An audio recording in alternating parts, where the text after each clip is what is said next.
Hello you guys, welcome back to the vlog. I hope you're all doing well and enjoying the beginning of spring. I certainly look forward to when it really kicks in here in Copenhagen.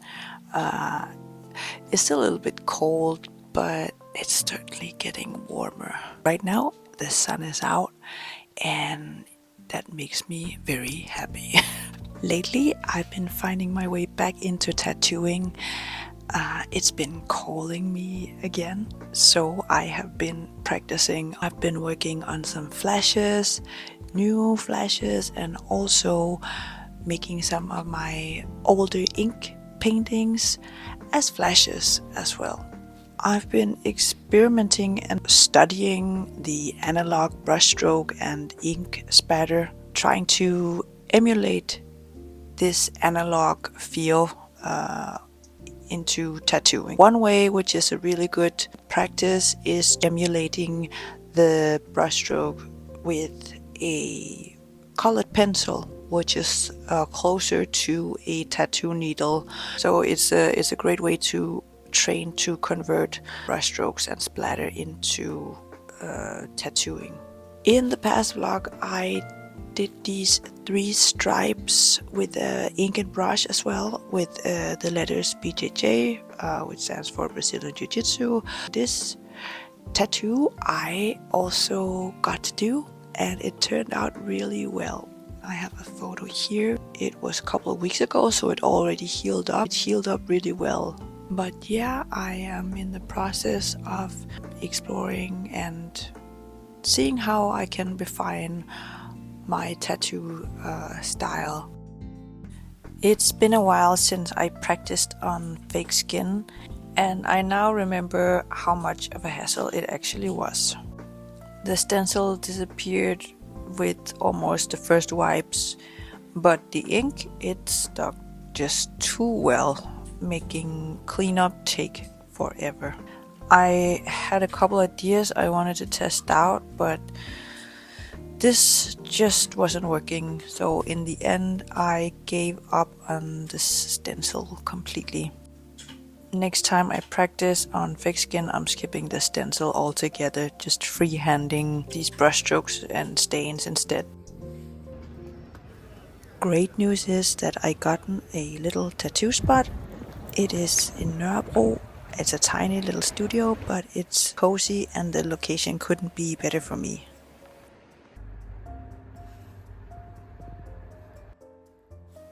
Here in this tattoo session, I am obviously tattooing myself. It's a design that is really special to me. It is a lily flower I designed in memory of my mom. Her name means lily, so this felt like the perfect way to honor her.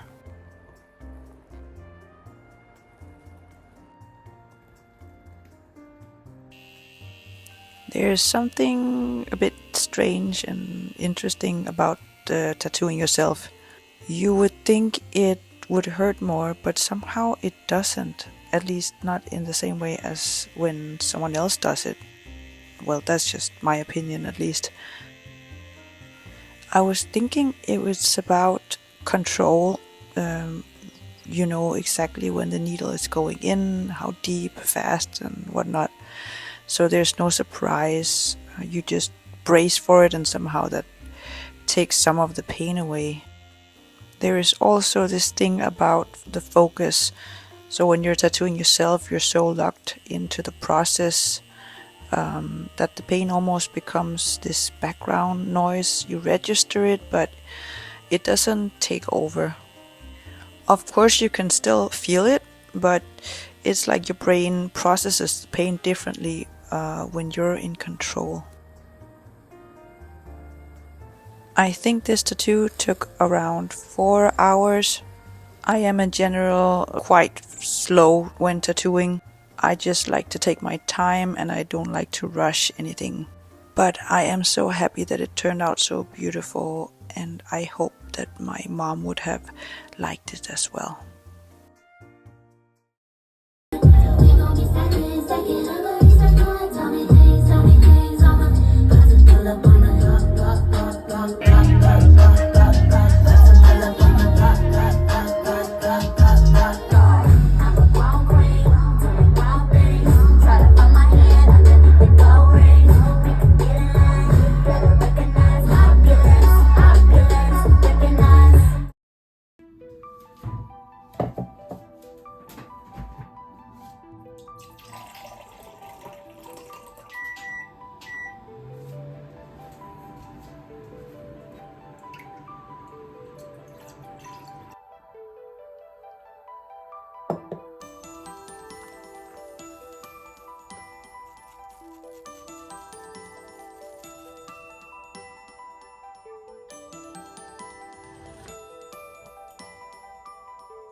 I had this idea to create Rorschach-inspired tattoo flashes.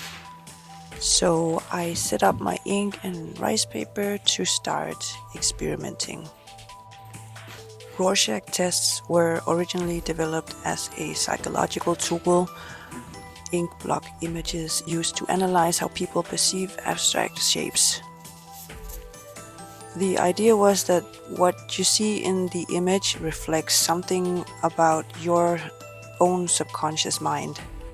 And so they were primarily used in psychoanalysis and personality assessment.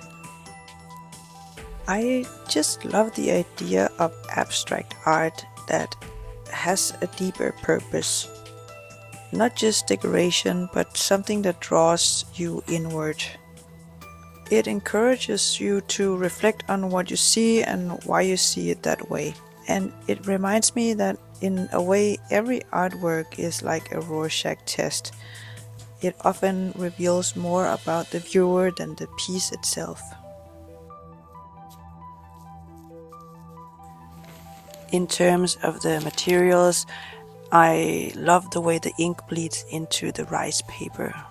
It gives it this soft, organic gray tone. And there's this unpredictability that I also really love about it. With these pieces, I folded the paper in half, but sometimes it didn't really bleed onto the other half of the paper. So I would duplicate one half and mirror it digitally.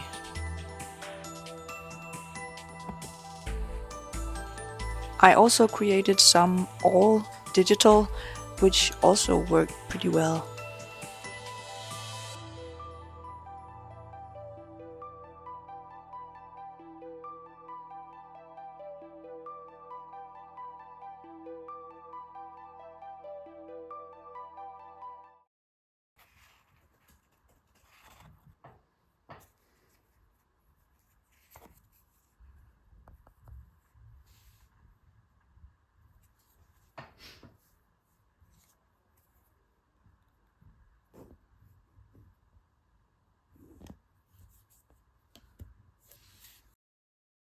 So when I initially wanted to get back into tattooing, I thought about what style of tattoos that I would like to mainly focus on.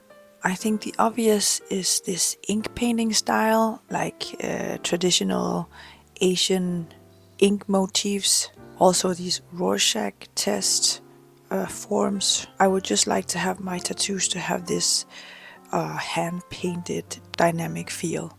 I would also love to include some of my already existing ink paintings. For example, my darklings, which are these powerful female shadowy creatures that are both in ink painting and lino prints as well.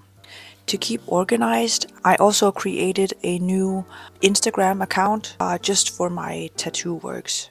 I've uploaded some of my older tattoos as well as new flashes and mock-ups. So now everything will be at one place. For those who don't know, flashes are pre-made tattoo designs that people can pick from. Often they will only be tattooed once, so the client will get a unique piece. I had my first customer in the tattoo studio.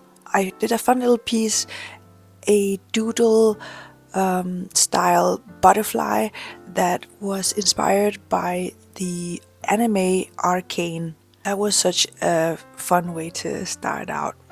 I've got some more tattoos booked in the upcoming months that I am really excited about. The studio is still new to me, but I hope to settle in and make it my other creative space.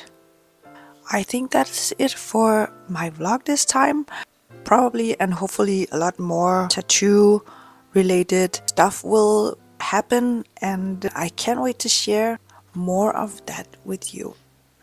I hope you enjoyed this vlog, and I will see you in the next one. Bye!